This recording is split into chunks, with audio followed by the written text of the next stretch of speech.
Kita bahas tentang masa reformasi sekarang. Masa reformasi itu adalah masa di Indonesia dari tahun 98 sampai nggak tahu kapan. Karena sekarang pun masih masa reformasi. Nah, bagaimana sih kronologi masa reformasi? Nah, kita bahas ya.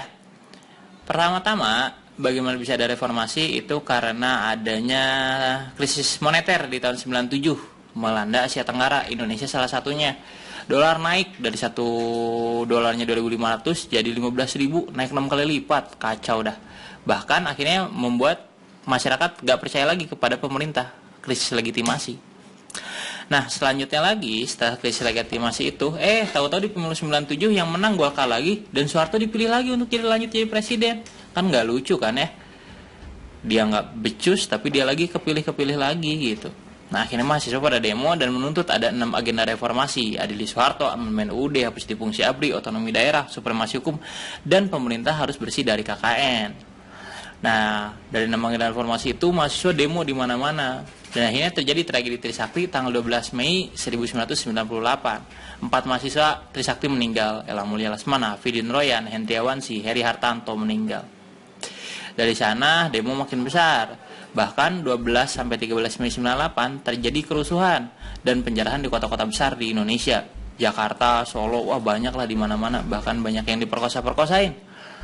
Nah, kemudian tanggal 18 sampai 20 Mei 98 gedung DPR MPR diduduki oleh para mahasiswa. Benar-benar diduduki, dikuasai semuanya sama mahasiswa.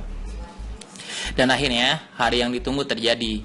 21 Mei 98 pukul 9:05 Soeharto mengundurkan diri dan dia diganti oleh wakil presidennya. Siapa? Yaitu Habibie. Nah, jadi setelah digantikannya Soeharto oleh Habibie, oleh Pak Presiden B. Habibie, maka Indonesia masuklah ke masa reformasi dan ini adalah presiden-presiden masa reformasi.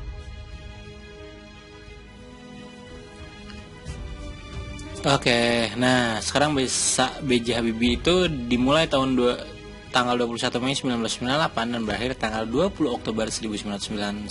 Sebentar saja, hanya setahun 5 bulan. Nah, Habibie ini dia kan menggantikan Pak Soeharto. Nah, kemudian ada juga yang menilai tidak konstitusional nih, karena berdasarkan pasal 9 Undang-Undang Dasar 1945, presiden itu harusnya bersumpah di hadapan MPR DPR, sedangkan Pak Habibie ini dia bersumpahnya di istana pada saat itu. Kok bisa di istana sih? Ya karena pada saat itu kan gedung MPR DPR-nya dikuasai mahasiswa. Nah, kemudian apa saja kebijakan yang dilakukan oleh B.J. Habibie? B.J. Habibie dia melakukan kebijakan antara lain yang pertama dia membentuk kabinet dulu ya. Kabinetnya namanya Reformasi Pembangunan. Kemudian juga dia menetapkan Undang-Undang Nomor 9 Tahun 98 tentang kemerdekaan menyampaikan pendapat di muka umum. Jadi boleh nih kita menyampaikan pendapat di muka umum, tidak kayak pas zaman Pak Harto, nggak boleh. Nah, kemudian menetapkan 12 ketetapan MPR dan ada 4 ketetapan yang mencerminkan jawaban dari tuntutan reformasi. Ya, di antaranya kan tentang pembatasan masa jabatan presiden gitu.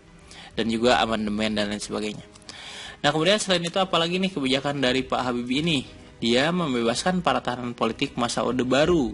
Ada Mochtar Papahan, Budiman Sujatmiko, banyak lah ya. Nah, kemudian juga dia melakukan restrukturisasi dan rekapitulasi perbankan melalui pembentukan BPPN, Badan Perbankan Nasional. Nah, kemudian juga menaikkan nilai tukar rupiah hingga akhirnya dolar itu yang asalnya sampai 15.000 bisa turun di bawah 10.000 saja. Nah, selanjutnya ada mengadakan jajak pendapat atau referendum bagi orang Timur Timur untuk memilih merdeka atau masih tetap menjadi bagian dari Indonesia, dan hasilnya mereka kan memilih untuk merdeka ya, orang Timur Timur ini lepas akhirnya dari Indonesia. Dan gara-gara lepasnya Timur Timur ini dianggap sebagai kejelekannya Pak Habibie, dan akhirnya Pak Habibie tidak boleh lagi mencalonkan jadi presiden pada saat itu. Nah, tapi paling hebatnya adalah ketika dia melaksanakan pemilu tanggal 7 Juni 1999, pesertanya ada 48 partai. Bahkan yang daftar ada 141 partai. Nah, hasilnya yang menang PDI juara 1, Golkar juara 2, PKB juara 3, P3 juara 4, dan PAN juara ke-5.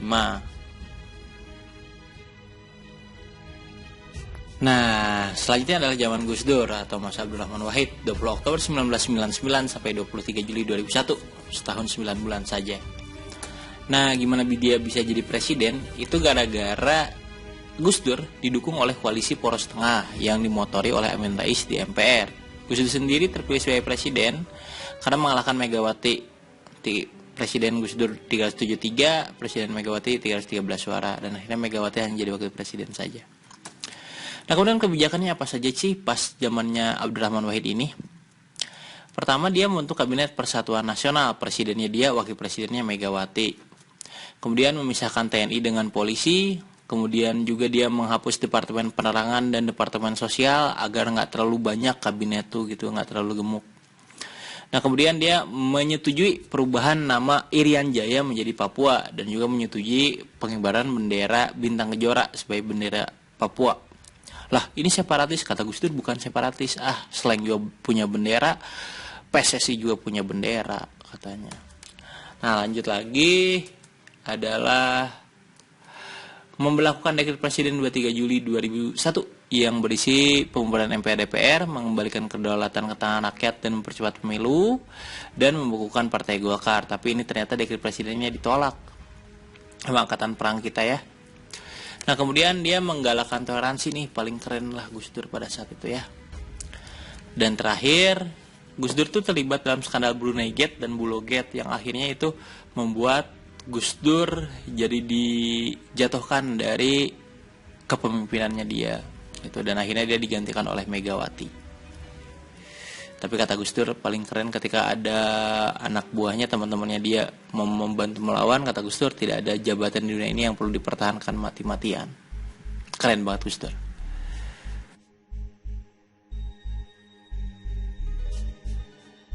Oke, selanjutnya masa Megawati ya. Dia dari tanggal 23 Juli 2001 sampai 20 Oktober 2004, 3 tahun 3 bulan saja. Jadi nggak sampai beres 5 bulan. Nah, kenapa dia bisa jadi presiden? Ya karena menggantikan Abdurrahman Wahid atau Gus Dur ya, yang dilengsarkan oleh MPR. Megawati sebelumnya adalah sebagai wakil presidennya Gus Dur. Nah, apa saja kebijakan dari Ibu Mega ini? Dia pertama bentuk dulu kabinet, namanya Kabinet Gotong Royong. Kemudian membentuk KPK nih, keren dia nih, gara-gara dialah akhirnya KPK bisa berdiri.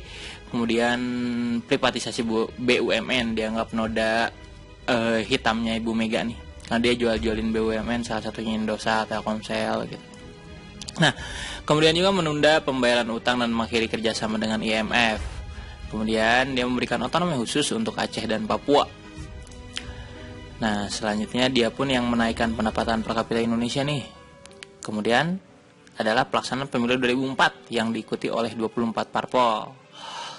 Nah, dari 24 parpol ini dilakukan tanggal 5 April 2004, dimenangkan oleh Partai Golkar, dan Pilpres secara langsung pertama kali adalah pas zamannya Ibu Mega ini.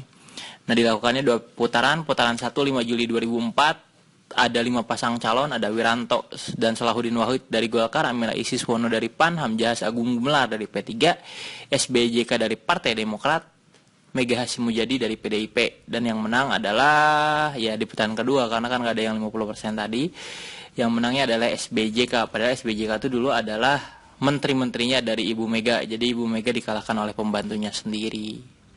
Seperti itu ya. Dan akhirnya Indonesia punya presiden yang baru, namanya SBY.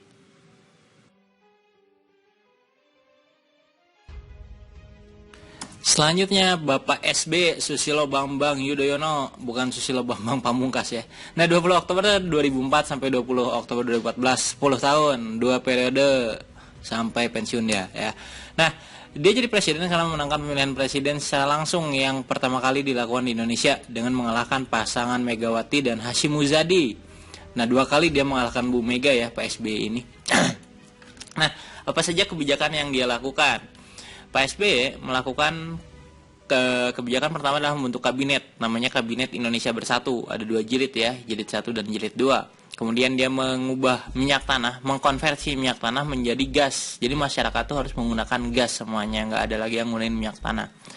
Nah, kemudian dana pendidikan dinaikkan jadi 200% dari APBN. Ya, makanya sekolah-sekolah kan yang 9 tahun lah ya minimalnya itu pada gratis. Kalau di Jakarta atau daerah-daerah lain yang sampai SMA gratis itu lebih bagus. Nah, kemudian juga dia membuat kesepakatan perdamaian antara RI dengan gerakan Aceh Merdeka, dan juga melunasi hutang terhadap IMF dengan 2 tahap. Dan mengganti ke subsidi kenaikan BBM dengan BLT, dengan dana langsung tunai, bantuan langsung tunai, dan juga BLSM, bantuan langsung sementara masyarakat, bukan balsem ya.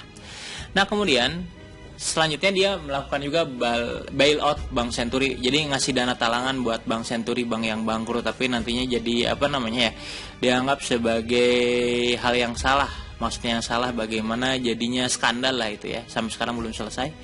Nah kemudian pemilu legislatif dilakukan tanggal 9 April 2009, diikuti 34 partai nasional dan 6 parpol lokal Aceh. Jadi pertama kalinya ada parpol lokal adalah pas zamannya si SBY ini. Hasilnya yang juara pertama adalah partainya SBY, Demokrat. Dan kemudian dilakukan Pilpres yang kedua 8 Juli 2009 dan kandidatnya Mega dan Prabowo, JK Wiranto, dan juga SBY Budiono yang akhirnya memenangkan pemilihannya. Dan selanjutnya ada pemilu 2014. Di pemilu 2014 ini SBY nggak ikutan lagi nih, partainya doang yang ikut. Nah yang menang partainya adalah PDIP, ada 12 parpol ikutannya, 3 parpol Aceh. Yang juaranya PDIP, Demokrat sendiri tersisih jadi juara 4 yang asalnya juara 1. SBY nggak ikutan di Pilpresnya. Pilpres 9 Juli 2014, kandidatnya ada 2, ada Prabowo dan Hatta Rajasa nomor 1, dan ada Joko Widodo, Yusuf Kala. Dan yang menang adalah pendatang baru, yaitu Joko Widodo dan Yusuf Kala sebagai pemenang. Disitulah kita mulai lagi punya presiden yang sipil. SBY kan asalnya militer.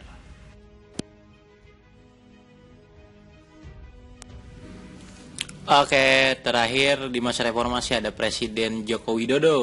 Dia memulai masa jabatannya tanggal 20 Oktober 2014 dan entah, nggak tahu sampai kapan. Bisa 10 tahun, bisa mungkin 10 tahun lewat atau mungkin ya bisa dijatuhkan ya seperti yang telah banyak terjadi. Nah, si Pak Jokowi ini dia menjadi presiden karena menangkan pemilihan presiden secara langsung dengan mengalahkan pasangan Prabowo dan pasangannya, dan mengalahkan pasangan Prabowo dan pasangannya. Prabowo 2 kali dikalahkan oleh Bapak Joko Widodo ini. Nah, apa saja kebijakannya? Yang pertama, kebijakan dia adalah membentuk sebuah kabinet, namanya Kabinet Kerja di 2014 sampai 2019. Kemudian yang kedua, dia membentuk Kabinet Indonesia Maju di 2014 sampai 2019. Jadi nama kabinetnya berubah. Nah, kemudian apa lagi yang dia lakukan? Ya, masih banyak yang dia lakukan sebenarnya, tapi kan masih proses.